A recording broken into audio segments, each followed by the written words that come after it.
देखो तुम्हारा क्वेश्चन है सो कृषि क्रांति क्या है। ध्यान पूर्वक सुनो, एकदम बिल्कुल समझ जाओगे। और प्रमुख कृषि क्रांति कौन कौन से हैं। तो सबसे पहले जान लो इस बात को, कृषि क्रांति का मतलब होता है कृषि के क्षेत्र में सो महान परिवर्तन। और यह जो है सो क्रांति का अर्थ ही होता है महान परिवर्तन, चाहे वो सामाजिक विज्ञान का क्षेत्र हो या प्राकृतिक विज्ञान का क्षेत्र हो या कृषि विज्ञान का क्षेत्र हो या किसी भी प्रकार की दिशा दशा परिस्थिति परिवेश, ये सारे स्थितियों में महान परिवर्तन क्रांति होता है। इसका संबंध तुम अगर प्राकृतिक विज्ञान से जोड़ देते हो तो प्राकृतिक विज्ञान की क्रांति हो गई। इसके बाद उसके शोध में, उसके परिष्करण में, उसके अन्वेषण में। ये अगर सामाजिक विज्ञान के क्षेत्र में जोड़ते हो तो वह सामाजिक विज्ञान की क्रांति हुई। अगर सामाजिक दिशा दशा परिस्थिति परिवेश में क्रांति की बात होती है करते हो तो वह सामाजिक क्रांति होती है। लेकिन तुमने यहाँ कृषि क्रांति के बारे में कहा है। कृषि क्रांति का मतलब होता है कृषि क्रांति भी, कृषि विज्ञान भी संबंधित होता है प्राकृतिक विज्ञान से। कृषि विज्ञान जो है वह प्राकृतिक विज्ञान है। प्राकृतिक विज्ञान के क्षेत्र में सो क्रांति या कृषि उत्पादन के क्षेत्र में क्रांति। यह क्रांति क्यों लाई? शांति के बाद क्रांति आती है, क्रांति के बाद शांति आती है। जब कोई क्षेत्र बहुत पिछड़ा रहता है, उसमें परिवर्तन की आवश्यकता होती है, तब आपको सो क्रांति का सो अभ्युदय होता है। जैसे कि तुम देखेगा जो 1857 में हुआ था सिपाही विद्रोह, और क्या नाम है, अंग्रेज के विरुद्ध भी हम स्वाधीनता आंदोलन चलाए थे। स्वतंत्रता स्वाधीनता भी एक क्रांति का ही रूप था। अब जिसके कारण हमारी सामाजिक दशा बिल्कुल बदल गई और हमने अंग्रेज साम्राज्य को फेंका। तो 7 समुद्र पार 250 वर्ष तक उन्होंने मेरे ऊपर शासन किया। तो उसी तरह कृषि उत्पादन क्षेत्र में महान परिवर्तन, औद्योगिक ये क्या नाम है आपको, कृषि क्रांति है। देश आजादी के बाद भारत के तत्कालीन प्रधानमंत्री वह देश की सो दिल से विकास चाहते थे और उनका सेवा बहुत बड़ी भावना थी। तो 1966 दशक में देखोगे 65-66 ईस्वी में भारत में बहुत बड़ा अकाल पड़ा था। उससे पहले नेहरू मैक्सिकन गेहूं लाए थे। तो गेहूं के क्षेत्र, गेहूं उत्पादन के क्षेत्र में महान परिवर्तन हुआ। पहले लोग गेहूं दवा के रूप में खाता था और अब एक शाम के रोटी के रूप में खाने लगा।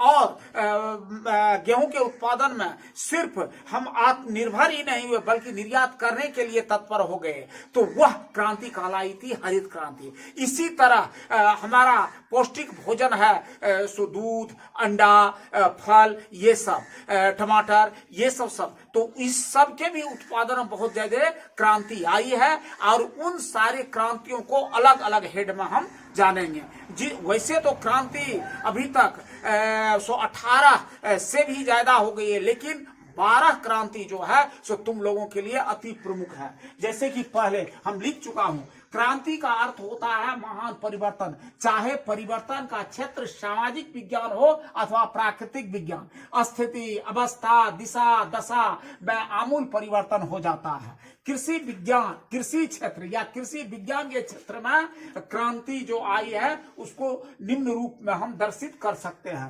पहले क्रांति का नाम, इसके बाद किस क्षेत्र में क्रांति आई है उसको मैंने उद्धृत किया हूं। देखो पहला है श्वेत क्रांति। श्वेत क्रांति हुआ है दूध उत्पादन के क्षेत्र में। दूध प्रोटीन देने वाला एक सबसे महत्वपूर्ण तत्व है जो हम उत्पादन नहीं कर पाते थे। विश्व में सबसे ज्यादा पशुधन भारत में ही है, लेकिन औसतन आधा लीटर गाय का दूध मिलता था। तो उसमें तुम देखोगे साहिवाल, उसमें देखोगे जर्सी, भैंस में देखोगे मुर्रा, ये सब उत्कृष्ट प्रकार की नस्ल है। और वह आपको हुआ था सो क्रांति के बदौलत ही। तो श्वेत क्रांति दुग्ध उत्पादन के क्षेत्र में, हरित क्रांति गेहूं एवं अनाज उत्पादन के क्षेत्र में, सिर्फ गेहूं ही उत्पादन नहीं हुआ था, इसके बाद धान के उत्पादन में भी महान परिवर्तन हुआ था। सुनो ध्यान पूर्वक। और इसके बाद नीली क्रांति मछली उत्पादन के क्षेत्र में, इसके बाद पीली क्रांति, पीली क्रांति जो है सो जूट का रंग पीला होता है, जूट माना पटुआ जिसको कहते हो पटसन। और बाद में सो तुमको तेलहन फसल से भी इसको जोड़ा गया था।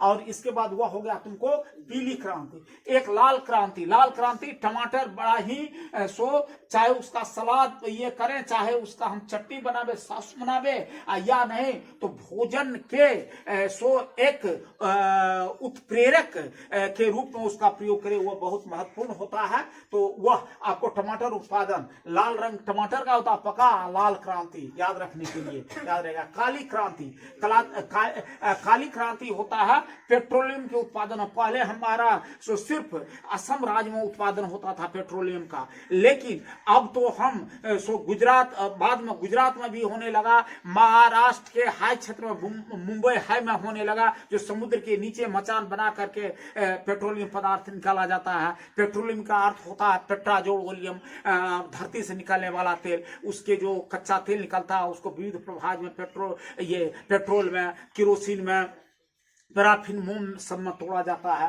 तो उसमें सो आपको क्योंकि भारत सिर्फ 1/3 अपने खर्च का सिर्फ पेट्रोल में उत्पादन कर पाता था, तो काली क्रांति पेट्रोलियम उत्पादन के क्षेत्र में, क्योंकि वह काला चिपचिपा पदार्थ होता है, इसलिए काली क्रांति। इसके बाद गुलाबी क्रांति, गुलाबी रंग होता है सो आपको सो प्याज का, प्याज भी उत्कृष्ट प्रकार का मसाला और भोजन का पदार्थ है, मसाला का भी काम करता है और भोजन में सो एक संतुलित भोजन भी उसका होता है। झींगा मछली प्रयोगशाला से लेकर के खाने के रूप में भी, उसको अगर तुम फ्राई करोगे तो उसका रंग हो जाता है कैसा, तो वह हो जाता है गुलाबी रंग का। तो यह प्याज और झींगा मछली के उत्पादन के क्षेत्र में। इसके बाद सुनहला क्रांति, फिर यह जूट उत्पादन के क्षेत्र में ही है। सुनहला रंग होता है, गोल्डन रंग होता है, सो सोना पटुआ पहले कहा जाता था, या जो अभी तोसा पटुआ होता है उसको देसी पटुआ, चांदी, ये सब पटुआ होता था। तो ये सब पटसन जो होता था, जूट जो होता था, तो वह पीला रंग का भी, ये क्या नाम है, सुनहरा रंग का होता था, सोना पाट पटुआ कहा जाता था। तो सुनहला क्रांति जूट उत्पादन के क्षेत्र में। रजत क्रांति माना रजत माना होता है चांदी।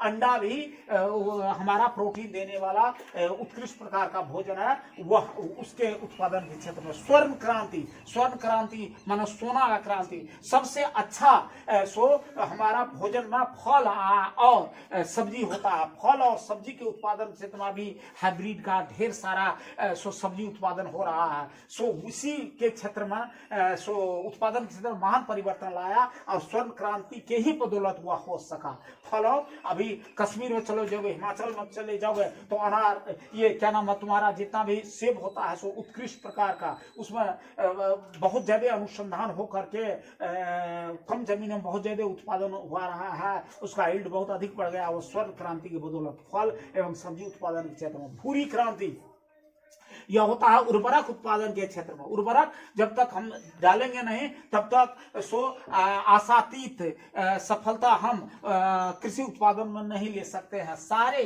भारत एक कृषि प्रधान देश है, कृषि उत्पादकता में उसकी बहुत महत्ता है, क्योंकि अभी भी 60% लोगों की जीविका का आधार भारत में कृषि ही है। तो भूरी क्रांति, और इसके बाद एक है अमृत क्रांति, यह नदी जोड़ने की परियोजना है। देखो ये भारत जो है उत्तर से लेकर के दक्षिण, पूर्व से लेकर के पश्चिम कतिपय नदियां बहती है। कोई चाहे वह हिमालय से निकलने वाला सदाबहानी नदी हो या नहीं तो प्रायद्वीपीय भारत का, सारे नदी को अगर जोड़ दिया जाता है तो पानी की किल्लत समाप्त हो जाएगी और बाढ़ नहीं आएगी। उस बाढ़ के पानी का हम उपयोग कर सकते हैं और सारे प्रयोगों में। इसलिए वह जो थी वह थी अमृत क्रांति। तो यह 12 क्रांति तुम लोगों को बिल्कुल तैयार कर लेना है। चलिए।